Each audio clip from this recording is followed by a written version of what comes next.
Bueno chicos, ahora les voy a comentar cuáles son las diferencias de la geometría cono-plato con respecto a la de platos paralelos, siempre hablando de geometría rotacional y estacionaria. O sea que el rango de viscosidades en función de la velocidad de deformación que vamos a poder obtener con este tipo de configuración es el mismo que el que vimos anteriormente correspondiente a la geometría de platos paralelos. ¿Por qué? Y es porque continuamos analizando la geometría rotacional y en estado estacionario. En estado estacionario recordemos que es cuando tenemos un giro completo del plato superior a una velocidad angular constante. Bueno, vamos a recordar un poquitito lo que les dije recién del rango de velocidades de deformación. Estoy esperando que abra acá la presentación con diapositivas. Ahí estamos. Bueno, acá. Bueno, recuerden que estábamos hablando al principio de geometría rotacional estacionaria y de platos paralelos. Y decíamos que con este tipo de técnica obteníamos información de la viscosidad en lo que llamamos de régimen newtoniano. O sea, donde la viscosidad no cambia con la velocidad de deformación, que son estos circulitos blancos que estamos viendo acá. Por lo tanto, con este tipo de geometría y con esta configuración, o sea, para un ensayo estacionario y con geometría de platos paralelos, obtenemos información a velocidades de corte menores a 1 segundo a la menos 1. Para geometría de cono-plato, que es lo que vamos a ver ahora, vamos a obtener información en el mismo rango de velocidad de corte, pero con algunas diferencias.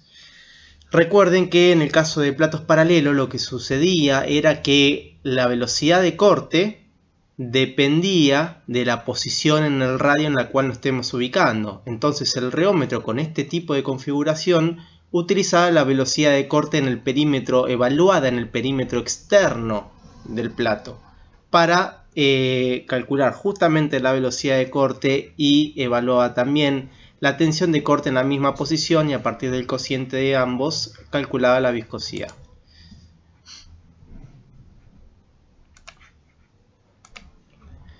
Bueno, la diferencia de este tipo de configuración de platos paralelos con la de cono y plato es que se resuelve este inconveniente que teníamos en el cual la velocidad de corte variaba para diferentes posiciones en el radio. Recuerden que esta variación de la velocidad de corte en función del radio para la geometría de platos paralelos se debía a que para los diferentes puntos del radio teníamos diferente velocidad tangencial. Y esa velocidad tangencial se podía calcular como el radio, la posición en el radio, por la velocidad, la frecuencia angular omega, que es la velocidad angular de rotación. En el caso de la geometría cono-plato vamos a tener nuevamente una sola componente del vector de velocidad que sobrevive, que es diferente de cero, que es la componente phi, que antes llamábamos θ, ahora la vamos a llamar phi, y es la única que es diferente de cero y es la que va a definir el tipo de flujo del polímero fundido entre los platos. La definición, o sea, cómo nos queda la velocidad en esa dirección, ¿sí? Vemos que es exactamente igual que en el caso de platos paralelos, pero con una diferencia importante, ¿sí? En el caso de platos paralelos, este z sub 0 era constante. En el caso de cono y plato, el z sub 0, que es la distancia entre los platos, va a variar con r.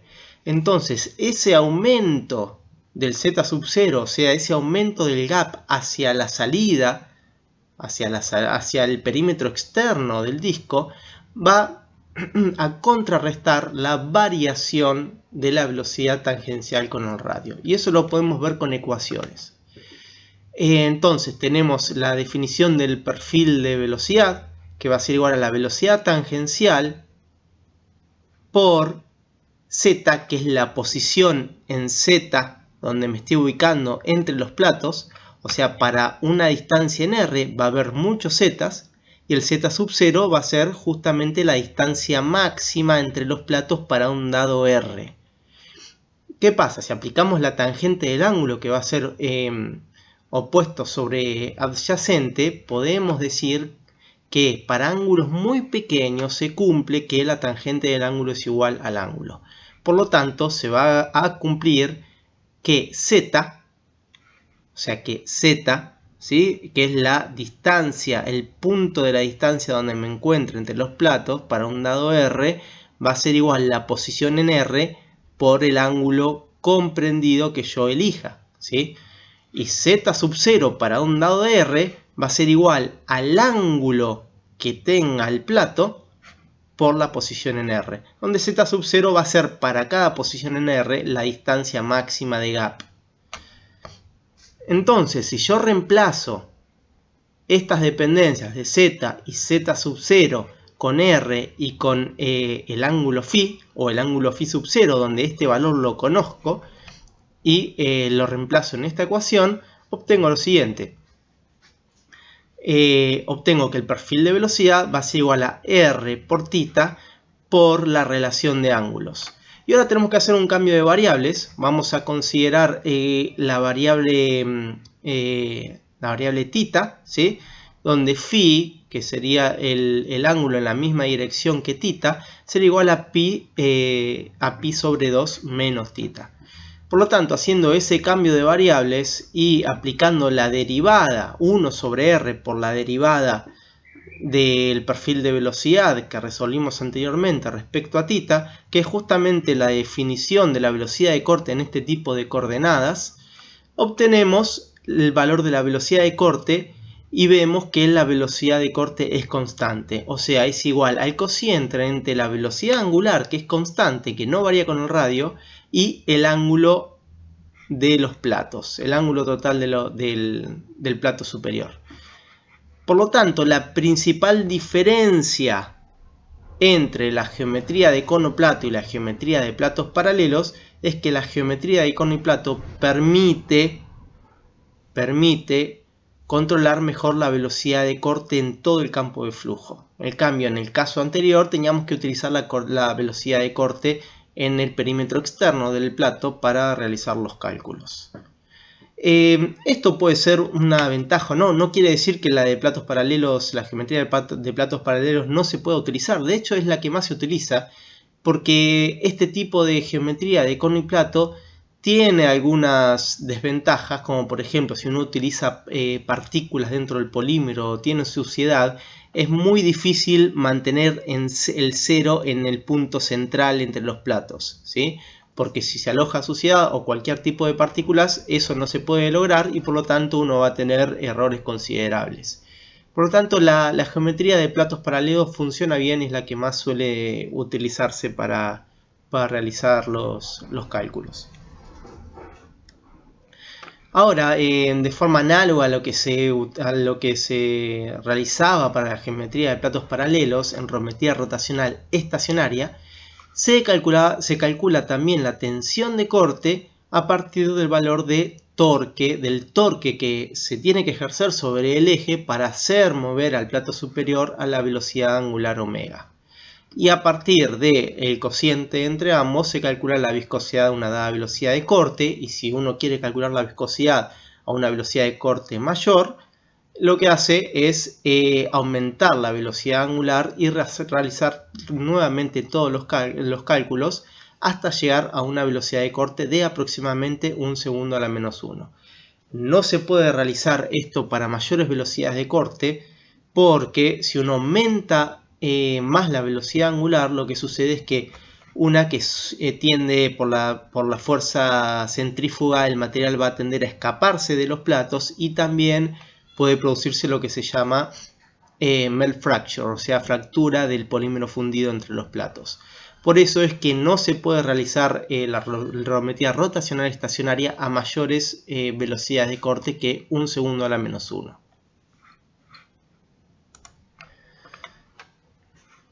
Bueno, ahora vamos a pasar a la geometría rotacional dinámica. ¿Sí? Geometría rotacional dinámica que nos permite obtener información de la viscosidad, velocidad de corte en lo que llamamos régimen de transición.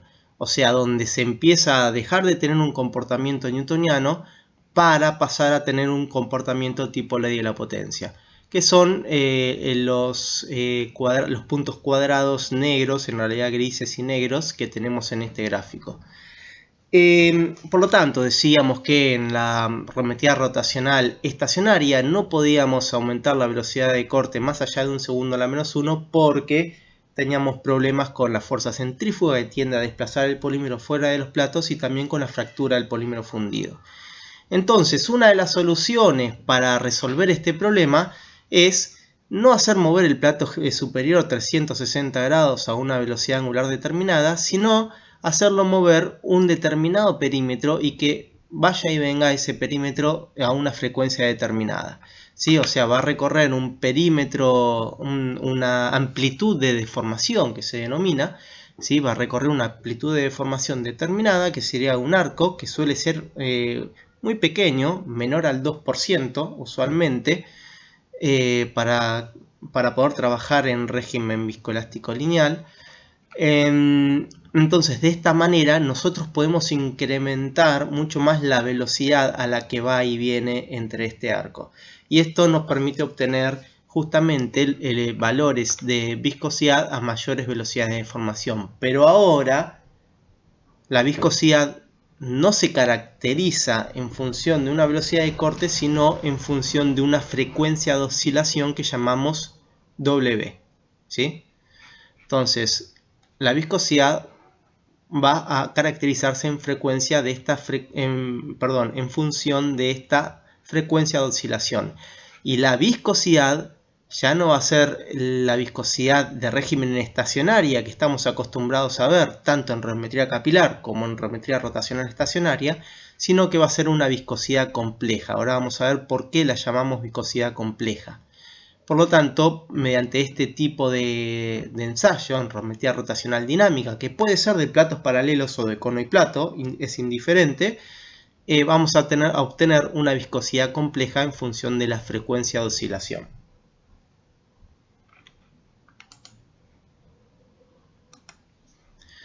Entonces, los datos que se miden experimentalmente son alfa, que es el ángulo de desplazamiento, como les dije. Si vemos al disco, si hacemos una vista superior del disco, lo que sucede es que en vez de moverse el disco superior 360 grados, se va a mover un determinado ángulo de desplazamiento, lo que también va a determinar una amplitud de deformación. Entonces va a ir hacia su derecha a una frecuencia determinada, va a ir y venir de derecha a izquierda. Cuando llega a un punto va a tener velocidad 0, aquí va a tener velocidad máxima y acá va a volver a tener velocidad 0.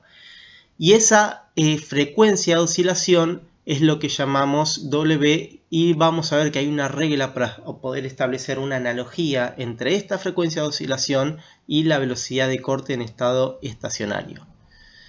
Entonces, el otro parámetro que se mide experimentalmente también es el torque, que también se va a utilizar para calcular la tensión de corte.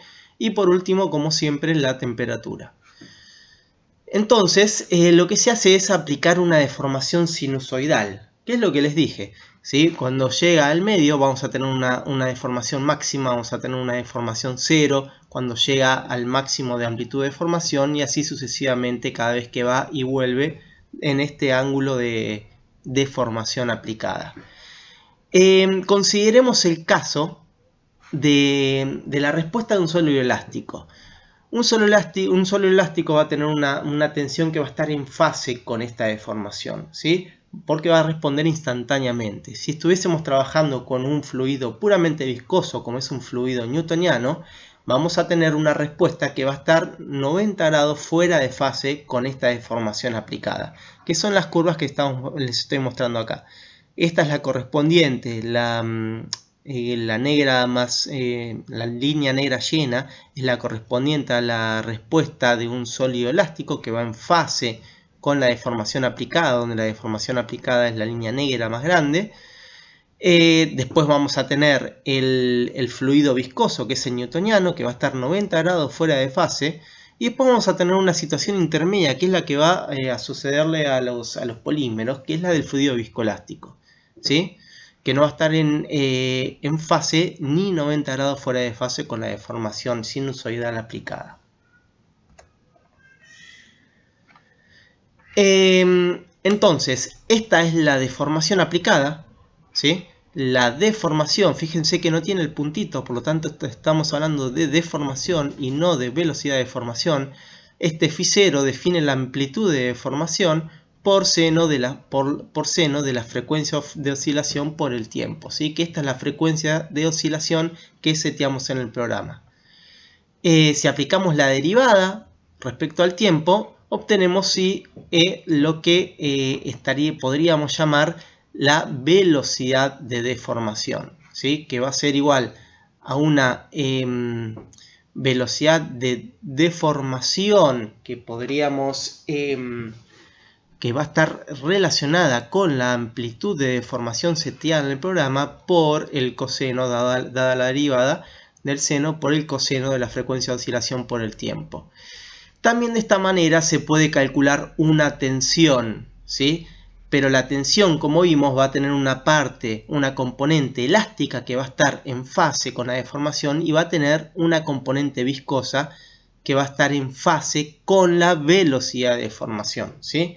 Porque va a estar 90 grados fuera de fase justamente con la deformación, como habíamos visto anteriormente. Entonces, realizando el cociente, ¿sí? de la tensión de corte sobre la velocidad de corte, sabemos que es igual a la viscosidad. Entonces podemos reemplazar a cada una de estas tensiones de corte en fase y fuera de fase con la deformación por lo que denominamos las componentes de la viscosidad real e imaginaria, ¿sí? Entonces, a partir del cálculo de estas componentes real e imaginaria es que se calcula la viscosidad compleja para una dada frecuencia de oscilación. Y a partir del módulo de esta viscosidad compleja es lo que se informa como viscosidad en este tipo de ensayos, ¿sí? O sea, esta viscosidad compleja que están viendo acá es en realidad el módulo de la viscosidad compleja calculado como la raíz cuadrada de la suma de los cuadrados de la componente real e imaginaria de la viscosidad. Entonces, de esta forma es que se obtiene el dato de viscosidad compleja en función de la frecuencia de oscilación para la geometría rotacional dinámica. Bueno, y ahora vamos a hablar de la regla empírica de Cox-Merz, ¿sí? Es muy importante esta regla y también es muy importante que entiendan que es una regla empírica y que hay que probar su aplicabilidad para cada tipo de material que vayamos a ensayar a las diferentes temperaturas. O sea, no tiene por qué, no es que los ensayos estén mal o que haya un problema con el polímero porque esta regla no se cumpla. Porque claramente es una regla empírica que puede cumplirse o no, pero suele sí cumplirse para la mayoría de los polímeros de uso tradicional en el procesamiento.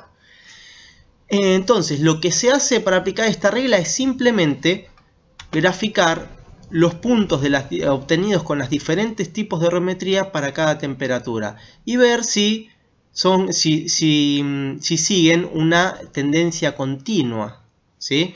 O sea, este tipo de polímero que hemos graficado acá, vemos que cumple muy bien con la regla de Cox-Merz a las diferentes temperaturas de ensayo, porque los puntos pueden formar una línea continua. Y esto es muy importante para después ajustar este comportamiento con modelos matemáticos. Entonces, esto también es muy importante que se lo aprendan, porque solemos tomarlo en finales, en parciales.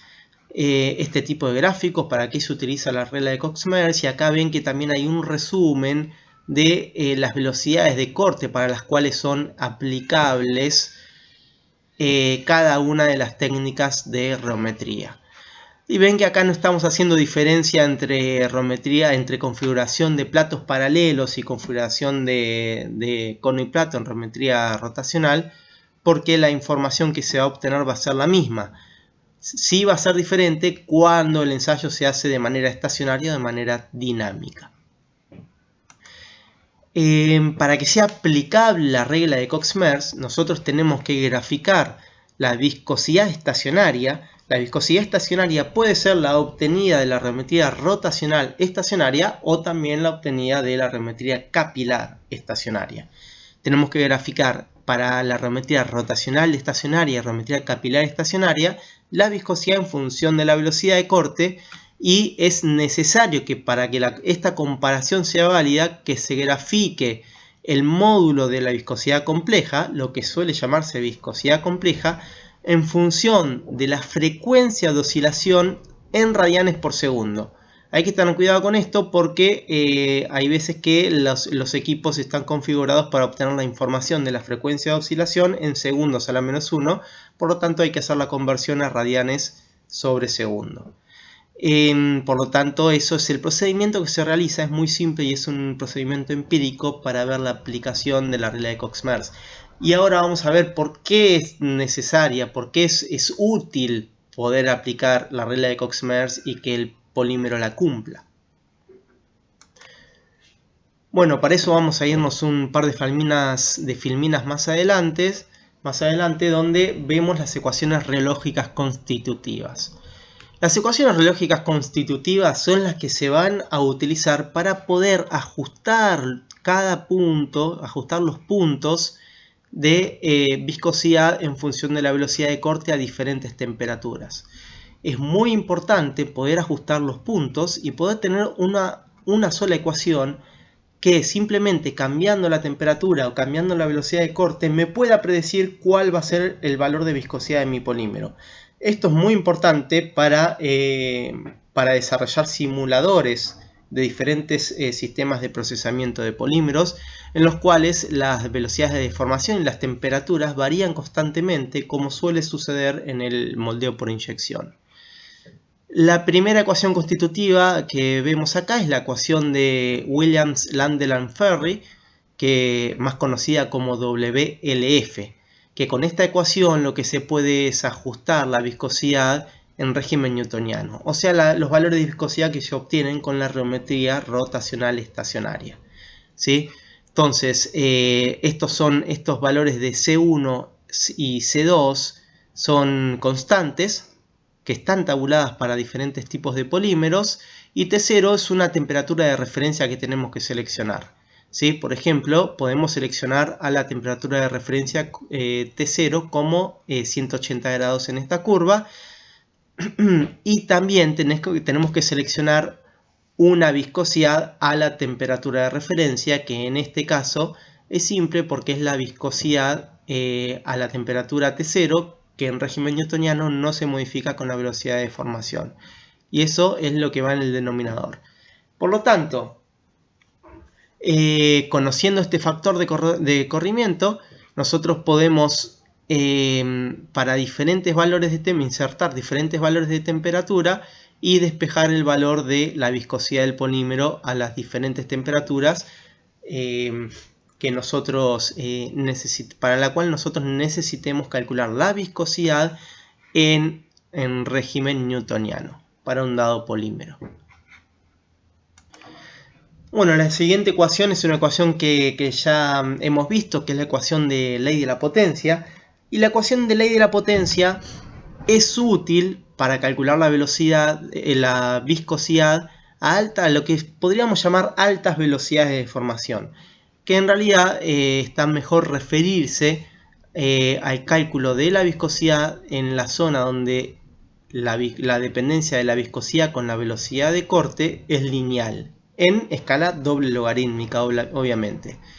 Esta ecuación de la ley de la potencia igualmente puede aplicarse, ahora vamos a ver, a diferentes regiones del gráfico, pero uno siempre tiene que hacer referencia para qué rangos de velocidades de corte está aplicando esta ecuación.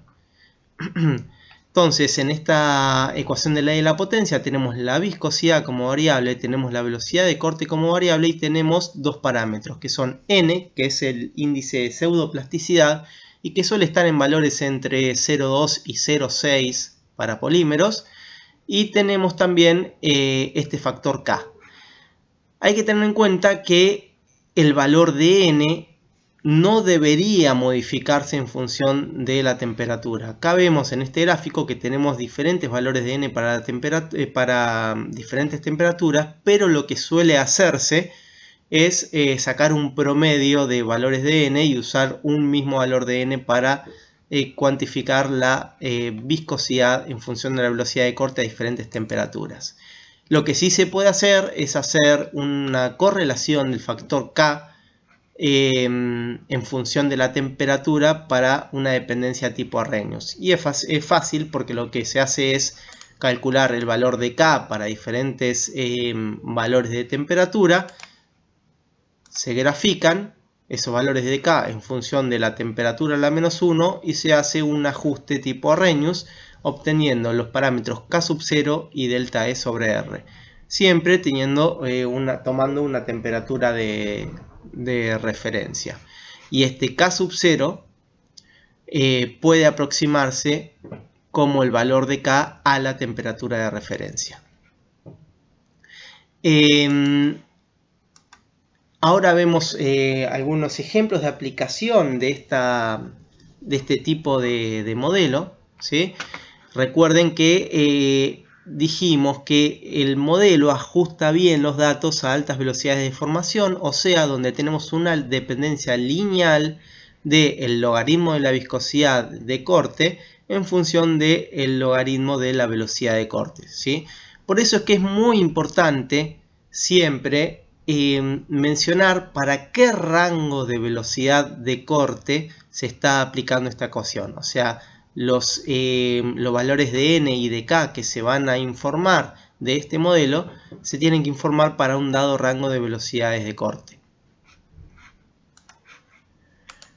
Bueno, y el modelo que podemos considerar el modelo más completo que vamos a ver nosotros en la cátedra y que es justamente que utilizan muchos simuladores comerciales, como por ejemplo el simulador MoldFlow de moldeo por inyección. Ahí vamos. Es el modelo de Cross. En realidad el modelo de Cross WLF que lo vamos a ver en la siguiente filmina. Este modelo permite ajustar la viscosidad en función de la velocidad de deformación en todo el rango de velocidades de deformación, ¿sí? En el rango que abarca la arremetida rotacional estacionaria, la arremetida rotacional dinámica y la arremetida capilar. Por lo tanto, o sea, los rangos de dependencia newtoniana de viscosidad en función de la velocidad de deformación, que es a baja velocidad de deformación, en régimen de transición y a altas velocidades de deformación. Y esta ecuación tiene esta dependencia, tiene un índice de pseudoplasticidad también llamado n. Tenemos acá la viscosidad en régimen newtoniano, que es la que llamamos mu sub 0, ¿sí? Para una dada temperatura, obviamente. O sea, el modelo de Cross por ahora no nos va a predecir la viscosidad a diferentes temperaturas, sino a una dada temperatura en función de la velocidad de corte. Por lo tanto, los parámetros del modelo son este n y este tau crítico, que sería la tensión de corte a la cual cambia el comportamiento newtoniano, comportamiento tipo ley de la potencia. Esa es la definición física de este tau crítico. Bueno, el modelo de Cross puede adaptarse también al modelo de WLF, formando lo que denominamos modelo de Cross WLF. En este modelo no solo vamos a ajustar la viscosidad en función de la velocidad de formación, sino también en función de la temperatura, ¿sí? Incorporando el modelo de WLF que vimos anteriormente. Y en este modelo lo que necesitamos es un valor de viscosidad en régimen newtoniano, una temperatura de referencia, que si tenemos por ejemplo 3 sets de valores experimentales obtenidos por todas las geometrías que vimos, podemos tomar por ejemplo la temperatura del medio y la viscosidad en régimen newtoniano como el valor de viscosidad sub 0 a la temperatura sub 0 de referencia. Se supone que este factor de corrimiento lo conocemos porque conocemos los parámetros C1 y C2 del polímero con el cual estemos trabajando. Podemos encontrar también el valor de la tensión crítica. Vamos a ver en la práctica que disponemos de una planilla de cálculos para hacer estos ajustes.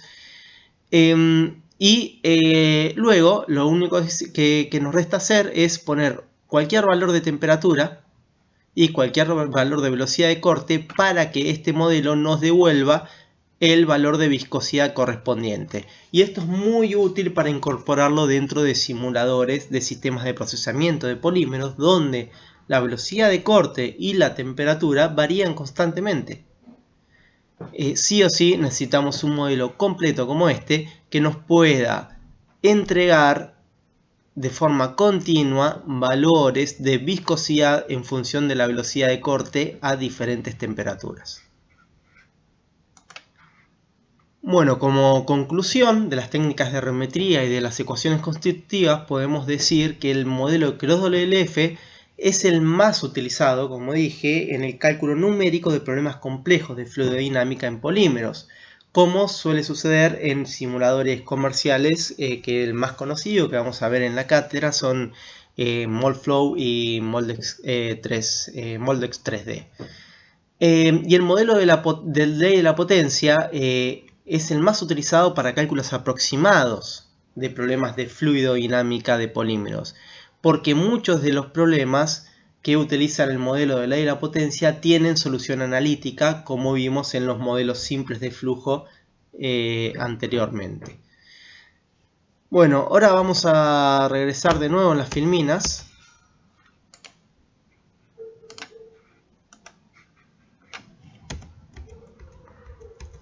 Para ir al tema de Melt-Flow Index. Bueno, terminamos con las técnicas de herrometría y pasamos a una técnica que en muchos casos se confunde como una técnica de herrometría, pero no lo es, que es la medición del índice de fluidez. Este parámetro es muy utilizado por las industrias para hacer el control de calidad de sus productos y para tener un pantallazo inicial de selección de un sistema de procesamiento de polímeros para un dado material. La medición del índice de fluidez, también conocido como Melt-Flow Index o índice de fluencia que vemos acá abajo, se suele informar en todas las fichas técnicas de los polímeros. Y el índice de fluencia tiene que estar informado siempre con la temperatura a la cual se hizo el ensayo y con el peso al cual se hizo el ensayo, y se informa como los gramos de material cada 10 minutos que atraviesan un determinado capilar. Vamos a ver un poquito más adelante. Este es uno de los polímeros que vamos a usar para los trabajos prácticos de herrometría, que es un copolímero de impacto de polipropileno, que es el 2630 PC de Cuyolen, que vemos que tiene un valor de Melt-Flow Index de 15, que es un valor alto que suele utilizarse para sistemas de moldeo por inyección, donde uno quiere llenar muy rápido los moldes. Este es un homopolímero que también es un polipropileno de la misma empresa, que es el Mi102H, que vemos que tiene un valor de Melt-Flow Index de 1.8. Pero uno siempre que compara valores de Melt-Flow Index, que en este caso vemos que es mucho menor, tiene que ver a qué temperatura y con qué peso se hizo, porque si no, no es comparable. Para comparar los valores de Melt-Flow Index, la temperatura de ensayo y el peso de ensayo tienen que ser idénticos, si no, no es comparable el valor. Entonces vemos que este es un valor mucho más bajo que suele utilizarse para sistemas de extrusión.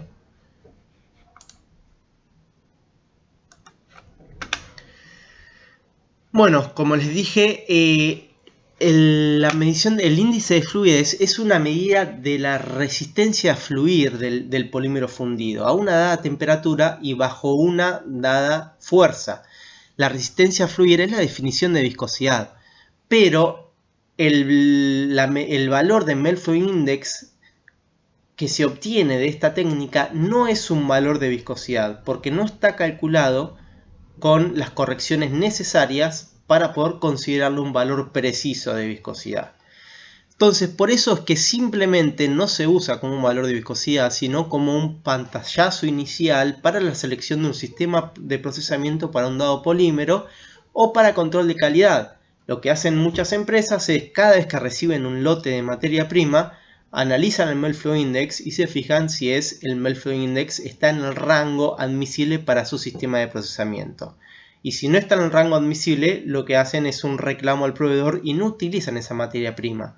Porque un cambio de Melt Flow Index puede significar un cambio importante en la viscosidad, por lo tanto, un cambio en el comportamiento durante toda la línea de producción. Entonces, un cambio grande en el Melt Flow Index va a tener que ir acompañado de un cambio de los parámetros de toda la línea de extrusión y eso no es admisible. Por lo tanto, suele utilizarse el Melt Flow Index como un parámetro del control de calidad de materia prima una vez que llega a la empresa. Y el sistema de Melt Flow Index, el medidor de índice de fluidez, es muy parecido a un reómetro capilar, ¿sí? Tenemos un peso estándar. Recuerdan que decía el ensayo 230 grados centígrados para el polipropileno. O sea, las condiciones de ensayo están estipuladas para diferentes polímeros. Hay una norma específica que dice la temperatura y el peso con el cual se tiene que hacer el ensayo para un dado polímero. Entonces, recuerdan que decía un peso de 2.16 kilos. Eso corresponde al peso estándar más el peso del pistón más el peso de la cabeza del pistón, ¿sí? Este es el peso estándar de 2.16 kilos y este es el pistón del cual les estoy hablando. Entonces, el peso de todo este conjunto lo que va a hacer es empujar al polímero fundido dentro de un reservorio, que es similar a lo que sucede en el reómetro capilar, y va a hacerlo fluir a través de un capilar que tiene unos 2.1, es muy precisa las dimensiones de este capilar, creo que son 2.11426, una cosa así, no recuerdo exactamente el número, pero está en la norma, milímetros. Entonces lo que hace este pistón es forzar al fluir al polímero a través de este capilar a una temperatura determinada. Y lo que se hace es medir la masa de polímero que sale a través de este capilar en 10 minutos. Y eso es el valor de índice de fluidez. Pero ¿qué sucede? Con este tipo de equipamiento es imposible realizar la corrección de Valley y de Rabinovich. Por eso es que les digo que la medición de índice de fluidez no nos da un valor real de viscosidad, ¿sí? Nosotros tranquilamente con el valor del peso podríamos calcular una presión y con ese valor de la presión y con los parámetros del capilar geométricos podríamos calcular una tensión de corte, pero no podríamos corregir esa tensión de corte. Porque vamos a tener acá el mismo problema que teníamos con el reómetro capilar, que tenemos una contracción abrupta entre un reservorio que tiene unos 15 milímetros de diámetro y un capilar que tiene 2.10 milímetros de diámetro. Por lo tanto vamos a tener una caída de presión en exceso a la entrada que no vamos a poder corregir porque vamos a estar trabajando siempre con un solo capilar. Y tampoco, lógicamente, si no podemos hacer la corrección de Bagley, tampoco vamos a poder hacer la corrección de Rabinovich para corregir el comportamiento de fluido newtoniano a fluido pseudoplástico. ¿Por qué les digo esto? Porque si nosotros calculamos el caudal de salida, que justamente el índice de fluidez es un caudal de salida, nosotros podríamos calcular también una velocidad de corte como un fluido newtoniano. Y a partir de esa tensión de corte calculada sin corregir y esa velocidad de corte calculada como fluido newtoniano, podríamos estimar un valor de viscosidad. Pero va a tener un error considerable, por lo tanto no es admisible utilizar este tipo de técnica para un cálculo de viscosidad. Lo que sí es bueno es que es un equipamiento muy barato y por eso es que suele utilizarse mucho por las empresas para control de calidad y para un pantallazo inicial para la selección de un sistema de procesamiento para un dado material. Entonces, ¿qué nos dice la medición de índice de fluidez? Y no nos dice nada acerca de la viscosidad, porque podemos tener un material con un mismo índice de fluidez que tenga una viscosidad, un comportamiento de viscosidad muy diferente en función de la velocidad de formación. Bueno, eso es todo respecto a las clases de geometría, de ecuaciones constitutivas y de medición de índice de fluidez. Cualquier consulta nos podemos comunicar por campus virtual o me hacen llegar las dudas por email y podemos también organizar una clase de consulta online si es necesario. Bueno, adiós.